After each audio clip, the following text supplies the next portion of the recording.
Bersamakah aku yang dijual hingga sesukamu?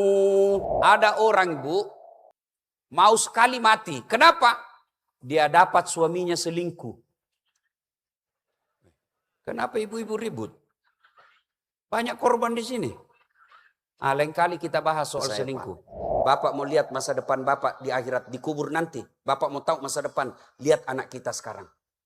Lihat anak. Kalau kita buka kamarnya main game aja kerjanya, hati-hati. Kita lihat tidak pernah pegang Quran malam Jumat, hati-hati Pak.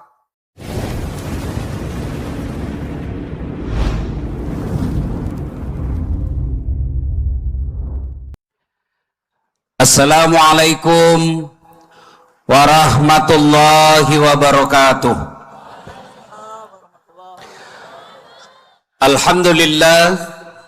Alhamdulillahi rabbil alamin. Wabihi nasta'inu ala umurid dunya waddin. Ashhadu an la ilaha illallah wa ashhadu anna Muhammadan abduhu wa rasuluh.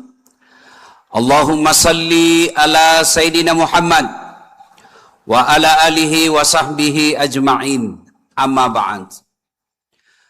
Bapak Ibu, saudara-saudara sekalian, teristimewa yang kita muliakan, guru Fahmi, para habaib, alim ulama yang hadir di tempat ini.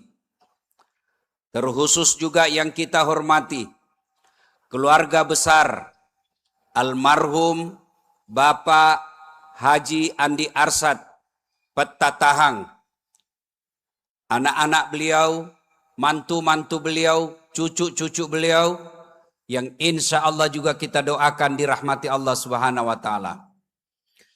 Juga yang kita hormati para pejabat yang hadir di tempat ini, pejabat sipil, TNI Polri, yang juga kita doakan mudah-mudahan selalu dalam petunjuk dan hidayah Allah Subhanahu wa Ta'ala.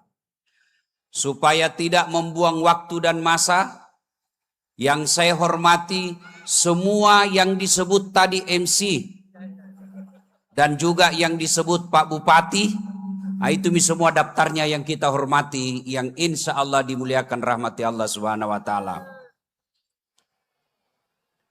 Dikisahkan dalam kitab Durratun Nasihin, suatu kali Nabi Sulaiman lagi ceramah.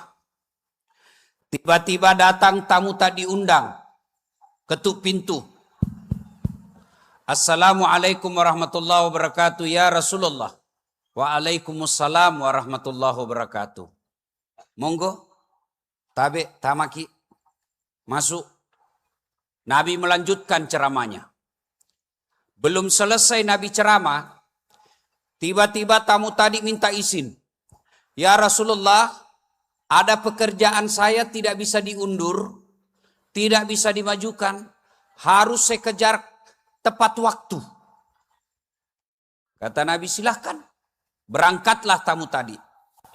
Sepeninggal tamu tadi, Nabi bertanya kepada audiens jamaahnya, saudara-saudara sekalian, ada yang tahu siapa itu tadi tamu? Tidak ya Rasul, Anda yang lebih tahu. Nabi Sulaiman berkata, saudara-saudara sekalian, itulah tadi yang memisahkan dengan segala orang yang kau cintai di dunia ini. Itulah tadi yang memisahkan jasad dengan rohmu. Itulah tadi malaikat pencabut nyawa. Yang setiap kali datang pasti ada yang ingin diinginkan. Pasti ada yang ingin dibawa pulang. Dan dia tidak akan kembali sebelum diambil yang diinginkan. Selesai berkata itu, Bu, tiba-tiba ada anak muda, dia angkat tangannya dari belakang. Ya Rasulullah, itu tadi malaikat pencabut nyawa. Betul. Tidak kembali sebelum diambil. Iya. Anak muda ini berkata, mati saya. Kenapa? Semenjak datang sampai pulang, saya terus dia lihat-lihati. Kata Nabi Sulaiman, hati-hati kau anak muda, barangkali kau yang dia mau. Akhirnya ini anak muda takut. Ya Rasulullah, saya belum siap. Tolong bawa saya. Bawa saya jauh-jauh sampai dia tidak dapat saya ini. Kata Nabi Sulaiman, tunggu.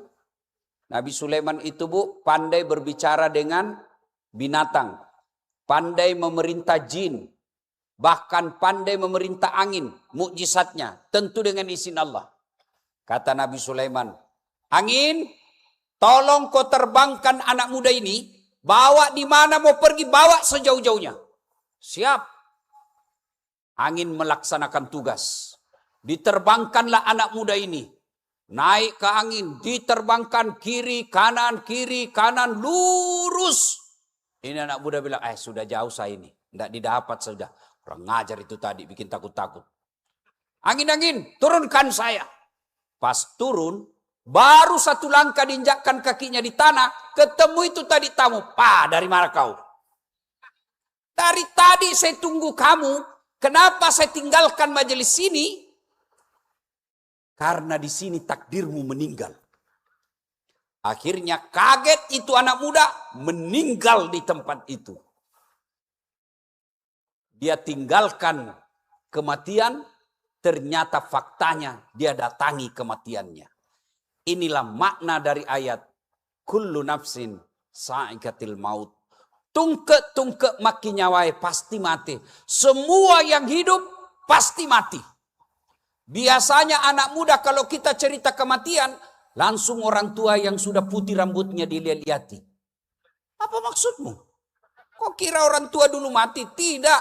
Yang namanya kematian, orang kaya, orang miskin, raja-raja, rakyat biasa, bupati. Bukan saya bilang Pak, ini kurang ajar mereka ini semua ini. Habis uang pilkada kau doakan mati. Semua mati. Berarti Bapak Ibu Saudara sekalian, asal ada nyawa dalam dirimu siap mati. Kalau dibilang tua baru mati, tidak ada orang tua yang meninggal. Tapi buktinya ada orang tua panjang umurnya, cucunya lebih dulu meninggal. Kalau dibilang sakit dulu baru mati, maka tidak ada orang yang selamat orang sakit. Tapi buktinya ada orang sakit berbulan-bulan. Yang besuk duluan mati. Berarti mati asal ada nyawa dalam diri siap mati. Sebaliknya, biar mau sekali mati. Kalau tidak tiba ajal tidak mati. Ini ada cerita, wallahu alam benar atau tidak. Kalau tadi kisah benar, ada dalam kitab Durratun Nasim. Kalau ini saya tidak tahu benar atau tidak. Ada orang Bu, mau sekali mati. Kenapa? Dia dapat suaminya selingkuh. Kenapa ibu-ibu ribut? Banyak korban di sini. Lain kali kita bahas soal selingkuh. Akhirnya, dia dapat suaminya berWhatsApp dengan mantannya. Dia mau bunuh diri. Dia masuk kamar ibu. Dia minum racun. Sayangnya ketika dia minum itu racun. Lebih banyak masuk di hidungnya daripada di mulutnya. Akhirnya muntah-muntah. Tidak jadi mati. 1 bulan kemudian ketahuan lagi suaminya selingkuh. Dia mau bunuh diri lagi. Dilihat racun. Gagal. Akhirnya dia ambil pisau dapur. Dia iris urat nadinya dengan harapan mudah-mudahan cepat mati. Ternyata pisau yang dia pakai pisau tumpul. Tidak jadi lagi mati. 3 bulan kemudian selingkuh lagi suaminya. Dia mau bunuh diri. Lihat racun. Ingat gagal. Dilihat pisau. Ingat gagal. Akhirnya dia lari ke belakang rumahnya. Lompat masuk ke dalam sumur. Dengan harapan dia tenggelam. Ternyata zaman itu musim kemarau. Tidak ada isinya sumur. Tidak jadi lagi mati. Bapak, Ibu, Saudara-saudara sekalian. Biar kau mau mati, kalau tidak tiba ajalnya, tidak mati. Itulah sebabnya dalam agama kita percaya. Ajal tidak bisa dimajukan, tidak bisa diundur. Tiba saatnya, pasti mati. Dan orang kalau sudah mati, namanya masuk di kubur. Seperti almarhum yang kita haul malam ini. Almarhum Haji Andi Arsad Petatahang. Ibu-ibu. Ibu. Saya mau tanya ibu. Bu. Kalau sudah masuk kubur, masih bisa sholat? Enggak. Bapak-bapak, kalau masuk kubur masih bisa puasa? Enggak. Pak, Bu, saya ikut pil caleg. Gagal. Ada pilihan? Bapak-bapak ikut pil caleg. Ada pilihan? Ada. Gagal, ada pilihan. Ada. Ikut lagi 5 tahun yang akan datang. Tuh Prabowo 4 kali baru menang. Iya toh? Iya. Ada PNS. Tidak disenang sama Andi Rudi. Ada pilihan? Ada. Pensiun dini. Kalau sudah pensiun, lewat depannya tidak ada urusan, kentut aja kita. Kenapa? Bukan lagi kau bupatiku. Iya. Ibu-ibu. Bu. Suamimu nakal. Malas, tukang judi, tidak bertanggung jawab. Ada pilihan? Ada. Pulangkan saja aku pada, atau lihatlah tanda bekas tampar sering kau lakukan menutupi. Samakah aku yang dijual hingga sesukamu kau sakiti? Apa judulnya? Hati yang luka. Berarti ibu-ibu yang hadir ini orang tua semua. Karena ini lagu zaman dulu, Pak. Tapi masih lebih baik daripada lagu sekarang. Tak bolak-balik, tak bolak-balik. Lebih bingung saya dengar itu. Suami nakal ada pilihan. Bapak-bapak, istri cerewet, malas masak, ngurus anak ndak becus, habis-habis uang aja kerjanya, tukang ngomel. Ada pilihan? Ada Pak Bupati? Ada 2 pilihan Pak, ganti atau tambah. Iya toh? Bujur kada? Bujur kada? Maknanya sedulur-sedulur sampean menderita di dunia masih ada pilihan. Sampean menderita di dunia tidak mungkin dari pagi malam sampai pagi kau cemberut terus, tidak mungkin. Pasti ada senyum-senyumnya 24 jam. Minimal ketika kau dengar ceramahku pasti kau senyum-senyum. Iya. Tolong jawab dengan jujur. Kalau masuk kubur ada pilihan kada? Ada pilihan kada? Kada ada. Iya. Masuk di kubur, senang tidak senang, tinggal kau di situ. Tak boleh kau keluar. Begitu kau keluar, viral kau satu dunia. Begitu kau keluar, kau datang lagi ke rumahmu, tidak ada orang mau tinggal di rumahmu. Seperti almarhum. Bayangkan kalau tiba-tiba keluar, apa ndak lari orang satu kota Tanah Bumbu? Maknanya, ketika kau masuk kubur, senang kau tidak senang, ndak ada lagi pilihanmu. Pian masuk kubur, bukan bulik-bulik, kada ada buliknya. Tapi alhamdulillah, Nabi memberi kabar gembira. Andi Arsad Pattatahang, istri beliau, saudara-saudara kita, papa kita yang sudah meninggal, meskipun sudah jadi tulang belulang, kata Nabi, ada 3 pahala, ada 3 amal, ada 3 perbuatan yang mengalir terus. Meskipun engkau sudah jasad. Tidak putus-putus. Yang kita sebut dalam Islam amal jariah. Apa itu? Yang pertama, anak yang soleh dan soleha. Siapa anak soleh dan soleha? Ini, insya Allah, bulan depan kita akan peringati kehebatannya anak itu. Ada yang tahu? Ada? Anak siapa? Anak saya? Anak sambung. Ini hobi pelihara istri ini. Namanya Nabi Ismail. Coba lihat. Siti Sarah Bertahun-tahun tidak punya anak. Lalu dia perintahkan suaminya, "Bang, abang kan Nabi. Harus ada penerus perjuangan Nabi. Nikahlah bang." Masya Allah. Kalau ada bini kayak gini pak, belum mati jangan dikubur pak. Disuruh kawin lagi suaminya. Kalau saya dikasih tahu begini, langsung lompat saya pak. Tapi apa kata Ibrahim alaihissalam? Enggak, saya enggak mau menikah, inilah takdirku. Tapi didesak sama istrinya, nikah bang, saya enggak mau. Masya Allah, Ibrahim disuruh nikah pak, enggak mau. Sebagian orang di tanah Bugis, enggak mau nikah malah sembunyi-sembunyi. Allah karim. Ya, lalu Ibrahim alaihissalam didesak, lalu berkata, "Ya sudahlah, kalau kau mau, okelah. Siapa?" Kata Siti Sarah, "Ya tidak usah jauh-jauh, ini pembantu kita, Siti Hajar."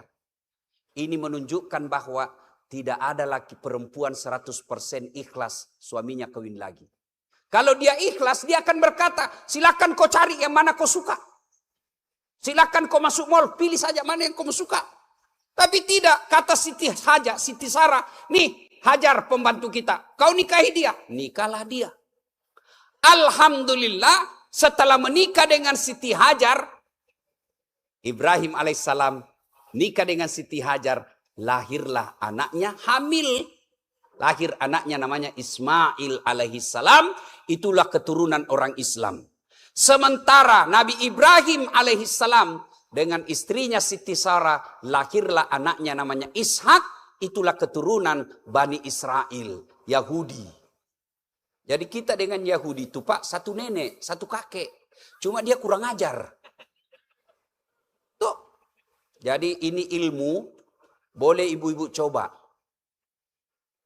Jadi kalau sudah 5-10 tahun belum punya anak, boleh coba ilmunya Siti Sarah. Boleh, namanya dicoba. Ringkas kisah. Ketika Ibrahim alaihissalam tinggal di Palestina, lalu Allah perintahkan, "Ibrahim, bawa itu anakmu Ismail dengan Hajar ke jalan sana. Jalan kamu kemana? Pokoknya kau jalan saja. Nanti saya tunjukkan kamu di mana sampai." Jalanlah Ibrahim, Siti Hajar dengan Ismail. Jalan berkilo-kilometer. Lalu Allah berfirman, "Ibrahim, singgahlah kau di tumpukan batu itu." Tumpukan batu itulah sekarang pak namanya Ka'bah. Singgah kau di situ. Lalu Allah berfirman lagi, "Ibrahim, kau tinggalkan anakmu di tumpukan batu itu, kau kembali ke Palestina." Lalu Siti Hajar berkata, kalau bahasa Bugis, "Deng, lemukna tu nyawa tak kesi. Maga tasalaika. Teganian kau bang. Kenapa kau tinggalkan saya? Lihat ini padang pasir. Tidak ada pohon. Tidak ada pemukiman. Tidak ada manusia. Tidak ada air. Bagaimana saya bisa hidup? Kenapa kau tinggalkan saya bang?" Apa kata Ibrahim alaihissalam? "Saya juga tidak tega sayang. Tapi ini perintah Allah. Mana bisa aku tolak?"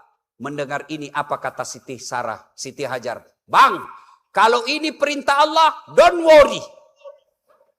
Ayo. Cuma dalam buku ini tidak ada don't worry. Ini gaya-gaya saja ini. "Jangan kau cemas. Laksanakan tugasmu. Insya Allah saya akan urus diriku." Ini baru istri yang soleha. "Pergi kau bang. Kalau ini perintah Allah, saya laksanakan." Kalau suami kita PNS, waktu mau masuk, siap ditempatkan di mana saja di bumi Indonesia. Begitu ditempatkan di tanah Papua, dan sudah bilang, "Aduh, Ustaz, Bapak kan kenal dengan Kapolri, bolehkah dibantu-bantu saya ini Pak Ustaz?" Banyak juga yang begitu.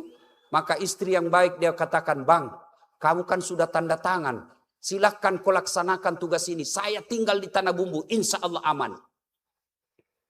Pergilah Ibrahim. Ringkas kisah, kemudian berkumpul Ismail alaihissalam. Lagi lucu-lucunya, tanggal 8 Zulhijjah Nabi Ibrahim mimpi. Ibrahim, kamu pernah bernasar. Kalau ada anakku pun saya potong. Kenapa? Karena waktu Ibrahim belum punya anak, dia menyembeli kurban. 1000 ekor domba, 300 ekor sapi, 100 ekor unta. Kalau dirupiahkan sekarang kurang lebih 10 miliar. Ada kira-kira di Kota Baru ini, atau di Batu Licin, atau di Kalimantan Selatan, orang pernah potong sapi 10 miliar. Ada? Yang ada mungkin caleg. Paling juga 10 ekor sapi. Kalau dia menang. Ini Ibrahim. Seluruh makhluk memuji, termasuk malaikat. Hebat sekali kau Ibrahim. Apa kata Ibrahim? Ini cuma binatang. Andai saja ada anakku juga saya potong. Ibrahim waktu itu bilang begitu karena tidak ada anaknya. Samalah caleg kita. Tenang bos, sama-sama kita bubuhan bugis. Pilih ulun. Ada kau punya masalah nanti, pian punya masalah, kada usah cemas. Telepon saya 24 jam aktif. Begitu terpilih dia ganti nomor HP-nya. Ada begitu di sini? Ada. Kau salah, kenapa kau pilih? Ya, lalu akhirnya Ibrahim kelepasan ngomong. Jangankan binatang, anakku saya potong kalau ada. Berlalu waktu, tanggal 8 Zulhijjah, Ibrahim mimpi. Ibrahim, potong anakmu. Bangun Ibrahim.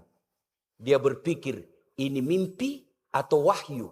Ini mimpi atau wahyu? Kalau wahyu, kenapa anak disuruh potong? Kalau wahyu, kenapa anak dipotong? Kalau mimpi, kenapa ini jelas sekali? Berpikir-pikir Nabi Ibrahim. Maka kita sekarang Pak, tanggal 8 Zulhijjah disebut hari Tarwiyah. Yang artinya hari berpikir-pikir. Sunnah puasa. Tanggal 9 Zulhijjah, mimpi lagi Ibrahim. Ibrahim, gerek anakmu, pura kamu janji. Potong anakmu, kau sudah janji saya, potong. Tanggal 9 Zulhijjah, bangun Ibrahim. Dia yakin, ini bukan mimpi, pasti ini wahyu. Yakin sepenuh hati, maka tanggal 9 Zulhijjah kita sekarang disebut hari Arafah, hari penuh keyakinan, sunnah puasa. Tanggal 10 Zulhijjah, akhirnya Ibrahim alaihissalam yakin 100% dia mau eksekusi anaknya. Maka kita sekarang tanggal 10 Zulhijjah disebut hari An-Nahar atau hari membayar nasar. Puasa. Dia panggil istrinya. Hajar. Apa bang? Kau kasih pakai baju baru itu ya anakmu. Kau sisir rapi-rapi.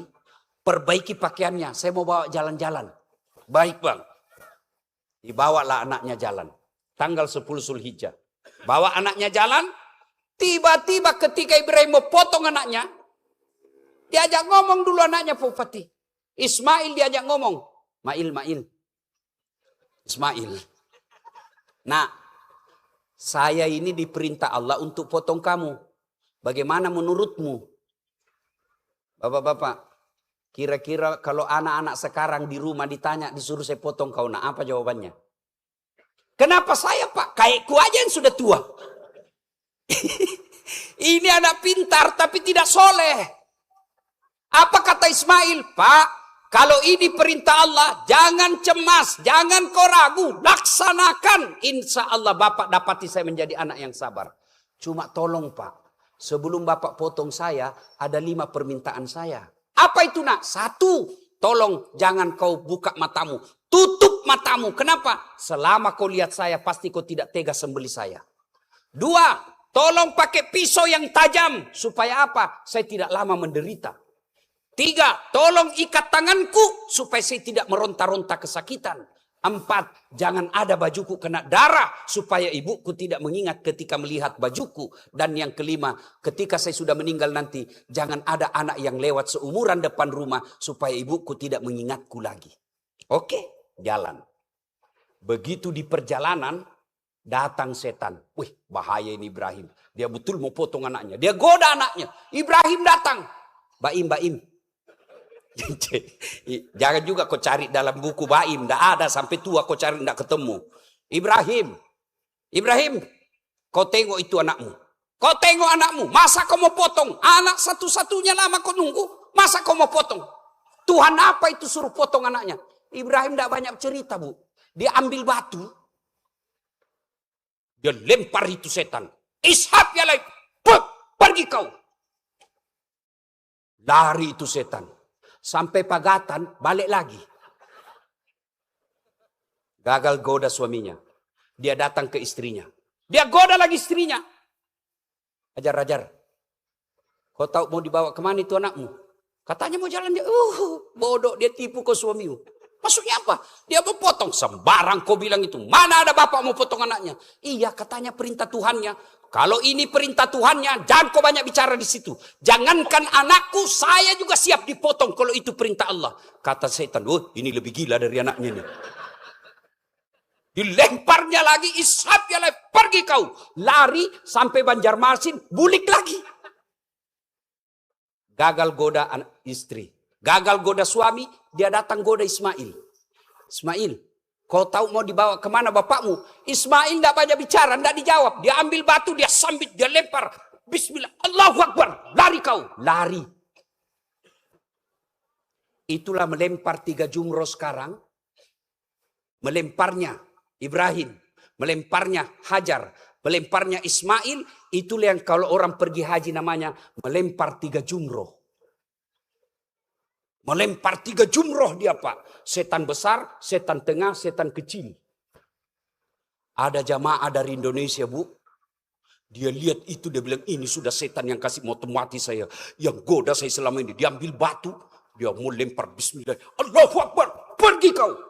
Melenting itu batu Bu, kembali. Hampir kena kepalanya. Dia tangkap. Dia buka, ada tulisan. Sesama setan dilarang saling melempar. Dia bilang di sini kau lempar saya di batu licin, kita bubuhan. Itulah melempar 3 jumroh. Lalu setelah gagal, setan menggodahnya, sampailah di tempat yang ingin dieksekusi. Bapak Ibu mudah-mudahan yang belum pernah ke Tanah Suci, Allah bukakan rezekinya bisa ke sana. Itu biasanya kalau kita umroh, siara luar namanya, selesai dari Musdalifah, selesai dari Mina, kita biasa dibawa. Pas sebelum istana raja, sebelah kiri, biasanya tour leader kita bilang, Bapak Ibu para jamaah tengok ke atas sebelah kiri. Di atas ada pos-pos seperti pos polisi. Disitulah mau dipotong Ismail. Diletakkan, lalu diikat, ditutup matanya, Ibrahim tarik pisau, dia gerek lehernya. Tidak mempan. Kata Ismail, Bapak main-main ini. Tidak nak, saya serius. Kenapa tidak mempan? Akhirnya Ibrahim bilang, barangkali tumpul ini parang. Lalu diambil parangnya, dihantamkan ke batu, pecah. Masih kencang. Lalu Ibrahim ulang. Nak, kita ulang lagi. Dengar ini ya dedek, dengar ini dek. Kata Ismail, Pak, tolong buka ikat tanganku. Tolong lepas ikat kakiku. Kenapa? Kalau saya diikat, nanti Tuhan menganggap saya tidak ikhlas. Kalau saya diikat, pasti Tuhan menilai saya terpaksa. Tolong buka ikat tanganku. Mendengar ini, seluruh malaikat lalu memuji Allah. Dan berkata, Allahu Akbar, Allahu Akbar, Allahu Akbar. Mendengar ini, Ibrahim melanjutkan, La ilaha illallah, huwallahu akbar. Lalu Ismail alaihissalam menyempurnakannya dengan kalimat, Allahu Akbar walillahil hamd. Itulah takbiran kalau orang lebaran. Allahu Akbar, Allahu Akbar, Allahu Akbar. Itulah kalimatnya para malaikat. La ilaha illallah wallahu akbar. Kalimatnya Ibrahim alaihissalam.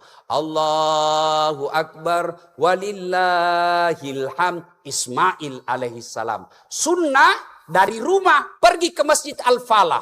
Dari rumah pergi ke masjid untuk lebaran. Dari rumah pergi ke lapangan untuk lebaran. Sunnah mengucapkan Allahu Akbar, Allahu Akbar, Allahu Akbar. La ilaha illallah wallahu akbar. Allahu Akbar walillahil hamd. Tapi kita sekarang umatnya Nabi tidak takbiran. Tapi apa?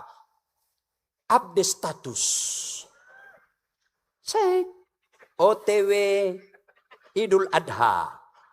Hai guys. Kita bersama suami saya guys. Beleng-beleng. Sunnah apa lagi? Kalau pergi lebaran disunnahkan. Dengar baik-baik. Karena kita akan lebaran akan datang. Sunnah memakai parfum. Nggak ada parfumku. Cari kau pengharum ruangan. Yang penting kau pakai parfum. Sunnah apa lagi? Sunnah mandi. Sunnah apa lagi? Potong kuku. Nah, itu berbeda pendapat. Potong kuku, potong rambut. Lain kali kita bahas itu. Ada ulama membolehkan, ada ulama tidak. Kemudian apa lagi? Sunnah berpakaian putih-putih. Apalagi sunnah jalan pergi beda dengan jalan pulang. Misal waktu pergi lebaran lewat sini. Pulang mutar. Jangan juga kau pergi pagatan dulu. Selesai sholat baru kau datang. Nah itu semua sunnah-sunnah. Lanjut kisah. Inilah anak yang soleh. Maka Ibrahim alaihissalam ketika ingin punya anak yang soleh. Dia doanya kepada Allah. Apa doanya? Allahumma rabbi habli minas solihin. Ya Allah, berikan hamba anak yang soleh. Ibu-ibu, Bu, mau punya anak yang soleh? Mau? Hendak kan? Caranya, lagi kecil-kecil disuapi makanan. Ayo nak, Allahumma rabbi habli minas solihin. Dibangunkan, usap-usap kepalanya, ubun-ubunnya. Allahumma rabbi habli minas solihin. Mau pergi sekolah, dekap dia peluk, bisik di telinganya. Rabbi habli minas solihin. Pulangi sekolah, peluk lagi. Rabbi habli minas solihin. Tanya apa sih itu mak? Solihin, solihin, solihin. Saya doakan kau nak, supaya kau jadi anak yang soleh. Sampai di sekolah, ada yang bujuk, ayo bolos. Apa dia bilang anak kita? Enggak ah. Kenapa? Saya didoakan ibu saya jadi anak soleh. Ada kemanakan saya di kampung ibu. Sudah mau maghrib main bola. Sudah nak, ayo. Sudah mau maghrib. Selesai sudah. Sedikit lagi om. Kutungguilah dia di pinggir lapangan. Azan maghrib. Allahu Akbar, Allahu Akbar. Masih main bola. Terpaksa saya masuk lapangan. Saya bisik telinganya bu. Rabbi habli minas salihin. Langsung menangis pak. Heran semua orang lihat. Hebat betul Pak Ustadz. Dia bisik kemanakannya menangis. Dia tidak tahu telinganya saya bisik. Tanganku dibawa menjepit. Artinya apa? Kalau anakmu salah hukum. Kenapa? Dia harus dihukum supaya tahu kalau anak salah ada sanksinya. Tapi tetap doakan. Kenapa? Hidayah datang dari Allah. Tuan-tuan yang saya hormati. Ini poin penting. Anak penting kaya. Bagus. Tapi lebih bagus kalau dia beriman. Ibu-ibu. Bu. Saya mau tanya, tolong jawab ibu. Kalau ibu meninggal nanti siapa yang doakan bu? Suami. Jangan percaya ibu. Waktu ibu meninggal dia menangis lah ibu.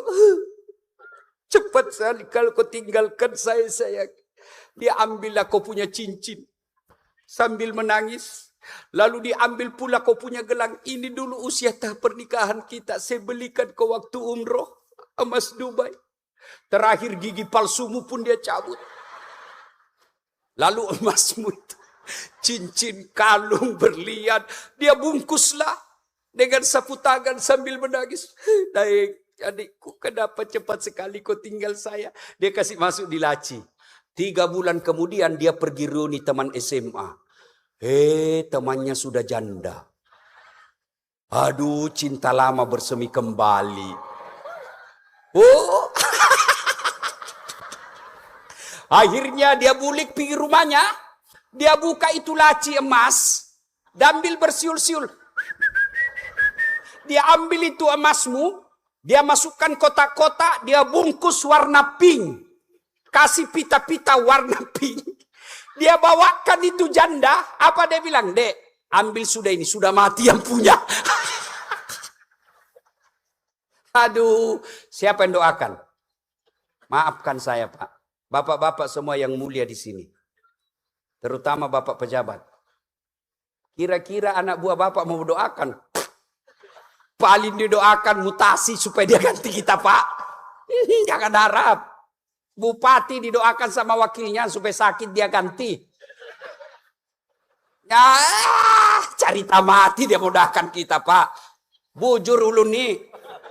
Nah, bapak semua punya grup WhatsApp kan? Semua punya grup WhatsApp. Coba lihat kalau ada dalam WhatsApp ada yang meninggal teman kita. Ada yang baca doa? Enggak, Pak. Jangankan baca doa, ketik doa saja dia malas. Apa dia kirim? Stiker. Al-Fatihah. Dia enggak baca itu.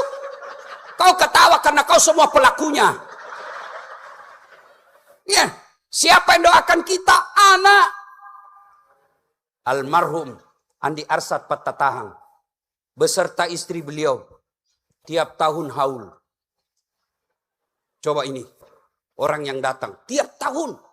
Belum lagi yang disekolahkan, yang dibayarkan utangnya, yang dikuliahkan oleh Haji Isam, Andi Sudirman, Guru Udin, banyak anak-anak beliau.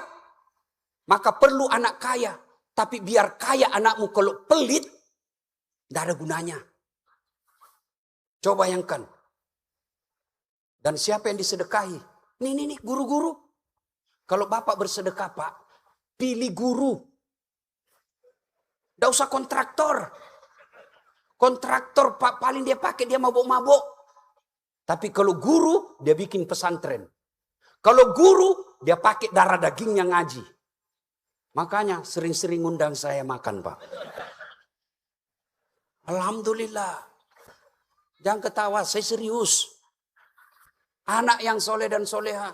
Ada yang tanya, Ustadz, bagaimana kami yang tidak punya anak? Ustadz, bagaimana kami yang tidak berkeluarga? Tidak punya anak. Jangan putus asa.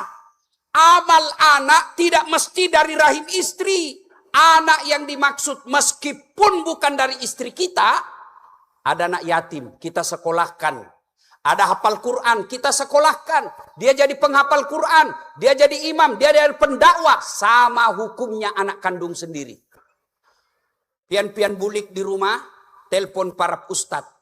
Ustadz, adakah di situ penghafal Quran? Ada. Berapa biayanya 1 bulan? 500.000. Saya tanggung sampai dia selesai. Selama anak ini dari anak jadi orang baik, sama anak kandungnya ibu. Anak yang soleh dan soleha. Sayangnya, maafkan saya kita semua yang di atas. Maafkan saya, Pak. Bapak mau lihat masa depan Bapak di akhirat, dikubur nanti. Bapak mau tahu masa depan, lihat anak kita sekarang. Lihat anak. Kalau kita buka kamarnya main game aja kerjanya, hati-hati. Kita lihat tidak pernah pegang Quran malam Jumat, hati-hati, Pak. Setengah mati Bapak tinggalkan Jawa, tinggalkan Sulawesi, tinggalkan Kalimantan, pergi cari nafkah berhari-hari, berbulan-bulan, lalu lupa ngurus ngajinya anak. Tidak pernah kita ajarkan sholat, tidak usah terlalu bangga, Pak. Pangkat jabatan uang pasti ditinggal. Anaklah yang kita harapkan, seperti almarhumah sekarang. Coba, penting anak kita juga kaya, Pak. Penting, kenapa? Dia hajikan orang, dia umrohkan orang. Saya pernah dengar berita, Haji Isam pernah mengumrohkan orang hampir 1.000. Bayangkan itu orang yang wafat, bapaknya dapat, Pak. Maka itulah pentingnya anak kita diajarkan agama. 1, anak yang soleh dan soleha. Yang kedua, bagaimana yang bisa menyelamatkan kita mengalir terus amalnya meskipun sudah dikubur? Adalah harta yang telah kita sedekahkan. Saya bilang sama ibu-ibu di Makassar, ibu-ibu yang kaya, tidak usah kau pakai emas asli. Kenapa? Biar palsu, orang juga percaya asli. Masa istrinya Haji Sudirman palsu? Tidak mungkin lah. Asli. Maka saya sarankan pakai saja yang palsu. Yang asli bawa ke masjid. Yang asli jadikan anak yatim piatu. Itu namanya pandai menyikapi harta. Saya bilang juga sama ibu-ibu di Makassar. Ibu-ibu yang miskin. Tidak usah kau pakai yang asli. Biar asli juga orang tidak percaya. Dari mana dia dapat, pasti palsu. Sudahlah, tak kalah hancur. Lebih baik pakai yang palsu, yang asli, bawa untuk masa depan kuburmu. Ustaz, saya mau terang kuburku nanti di akhirat. Bayarkan listriknya masjid. Insya Allah terang kuburmu. Ustaz, saya mau nanti dingin kuburku. Bikin masjid. Tidak bisa bikin masjid. AC sumbang. Di situ masjid Ustaz. Panas. Sumbang. AC berdiri. 4. Saya bayar. Dan percaya tuan-tuan. Tidak ada orang bangkrut gara-gara sedekah. Tidak ada orang bangkrut. Satu kali Nabi didatangi seorang fakir miskin.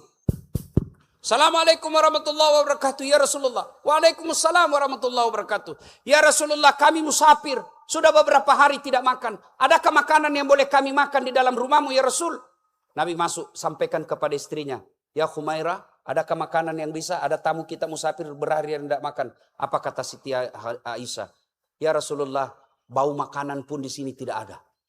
Nabi Pak, tidak ada makanan di rumahnya. Padahal namanya Nabi selalu digandengkan dengan Allah. Tidak ada makanan di rumah beliau. Lalu Nabi keluar. Tuan, kami pun tidak punya makanan. Tapi ini ada jubahku. Silahkan kau jual. Mungkin ada yang beli. Jubah itu Pak, kalau Bapak lihat Imam As-Sudais. Kira-kira kalau sekarang kita di Indonesia jas. Orang Arab itu kan ada bajunya dulu yang panjang. Lalu ada di luar itu. Itu namanya jubah. Ini jubah saya.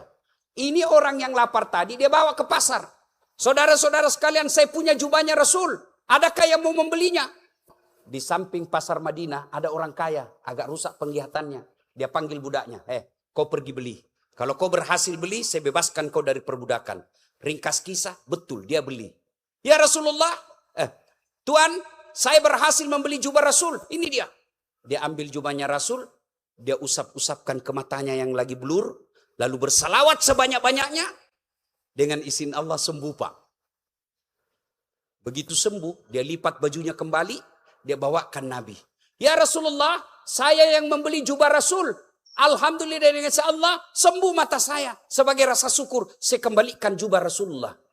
Rasulullah senang, alhamdulillah, dia panggil istrinya. Aisyah, ta'al. Aisyah kau sini. Tengok ini hebatnya sedekah. 1, mengenyangkan orang lapar. 2, membebaskan perbudakan. 3, menyembuhkan orang sakit. 4, hebatnya lagi, kembali kepada yang punya. Coba diamalkan 2 ilmu ini. 1, sedekah. 2, kalau tidak punya harta, selawat banyak-banyak. Adik-adik, kamu mau beli mobil? Mau beli mobil? Kau kerja baik-baik, lalu kau kelilingi itu mobil selawati. Itulah orang-orang tua dulu, kalau ada hajat dia bilang dulu, selawati aja dulu. Adik-adik cowok, yang sampai sekarang belum punya bini, kau bayangkan yang kau suka, kau salawati malam-malam. Tapi jangan istrinya orang cilaka.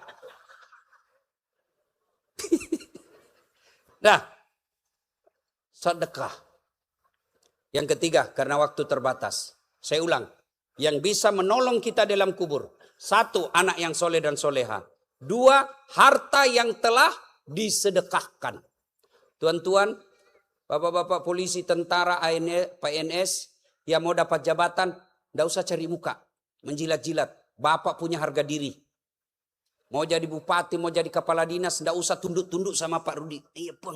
Tidak laku itu. Biar beliau senang sama kamu. Kalau istrinya tidak senang, tidak jalan juga kamu.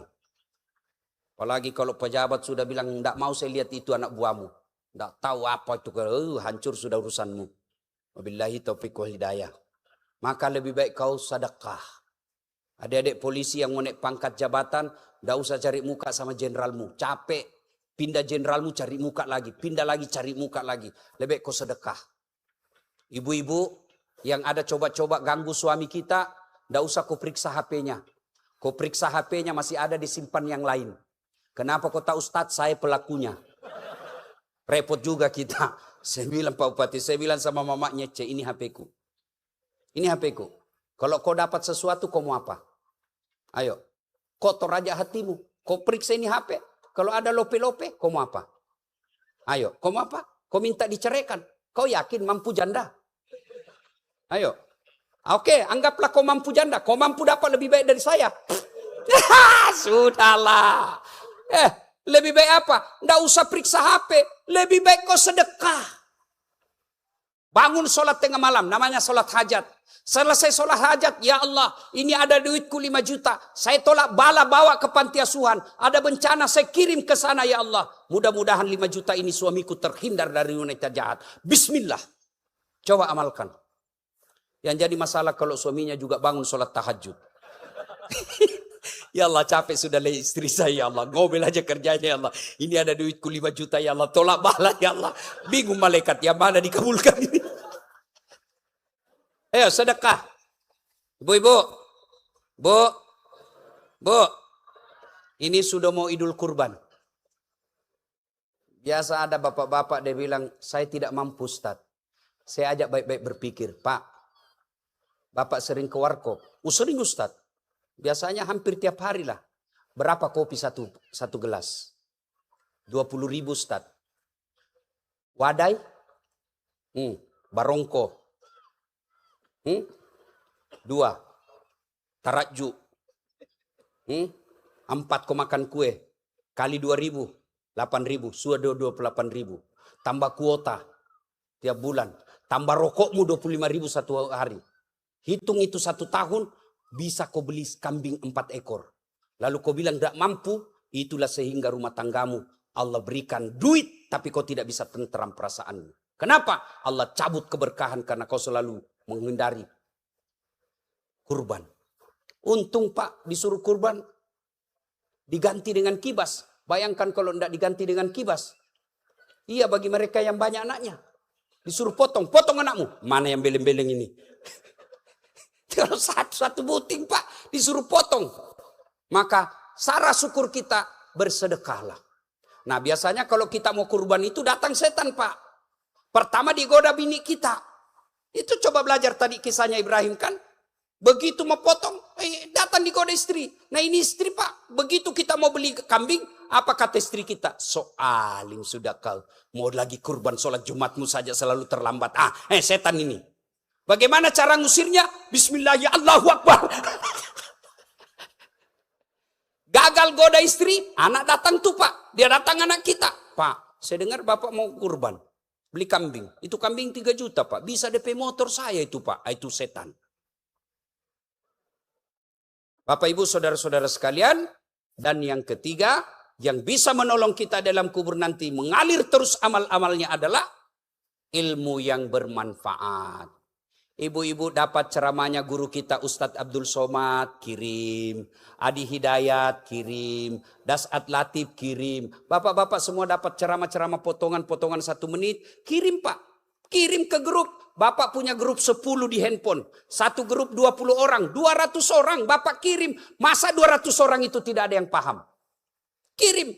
Saya paling sering dikirim Pak. Broadcast dikirim-kirim. Viral. Cuma yang jelek-jelek. Yang mana yang orang viralkan? Dilihat. Dosa? Tidak dilihat. Barang bagus? Itu aja suka dipir. Nah Bapak Ibu saudara-saudara sekalian. Pada akhirnya. Kullu nafsin sa'iqatil maut. Tungke makinya wae. Pasti mati. Semua yang hidup pasti mati. Percaya ibu-ibu. Halo ibu. Ini muka ibu yang selalu di bleaching. Yang kuku-kuku selalu di pedimedikur. Ini yang selalu dikasih Rexona. Ini yang selalu dikasih mata-mata palsu. Demi Allah ibu masuk kubur. Cacing punya urusan. Bapak-bapak nih. Badan kita ini yang cantik jelita. Kagak perkasa. Biar bapak jogging. Pelihara ini perut supaya suspek. Makan obat supaya jantung kuat, otot kuat. Begitu Allah bilang, pulang. Tidak ada yang bisa bayar Pak. Begitu masuk, tidak ada lagi. Kawan kita paling berduka 1 bulan. Sudah itu nomor HP kita diblokir. Dihapus. Sudah itu dia ganti jabatan kita. Harta dia perebutkan anak kita. Anak kita baik tapi menantu kita kurang ajar. Habis. Dan tidak bulik-bulik lagi Pak. Tinggal. Syukur alhamdulillah. Kalau kita punya anak seperti keluarga almarhum Andi Arsad. Selalu tiap tahun diundang orang untuk bertausiah seperti ini. Insya Allah akan jadi amal jariah. Mudah-mudahan anak kita pun bisa melakukan hal ini apabila kita ajal menjemput kelak. Bapak Ibu Saudara-saudara sekalian, demikian mudah-mudahan ada manfaat. Sebelum kita akhiri, mari kita kirimkan suratul Fatihah. Dan Rasulullah Muhammad SAW, khasiat dan keutamaannya, kita ikhlaskan untuk almarhum Haji Andi Arsad Petatahang. Semoga Allah ampuni segala dosa-dosanya, diterima amal ibadahnya, dilipat gandakan segala kebaikannya, dijadikan kuburnya menjadi taman-taman surga. Al-Fatihah. Terima kasih Ibu Bapak Saudara-saudara sekalian. Wujud konkret, kalau Bapak mau bersedekah tidak mesti duit. Ini ada plastik-plastik, gelas, bungkusan-bungkusan. Bapak bawa pulang, baik-baik bungkus, ada pemulung-pemulung. Kasih mereka besok, itu bagian daripada sedekah. Sedekah kreatif. Kumpul plastik, bawa, kita sedekahkan kepada orang-orang yang kita jumpai kerjaannya mulung-mulung. Insya Allah jadi amal. Demikian, usikum wa nafsi bitaqwallah. Fastabikul khairat. Assalamualaikum warahmatullahi wabarakatuh.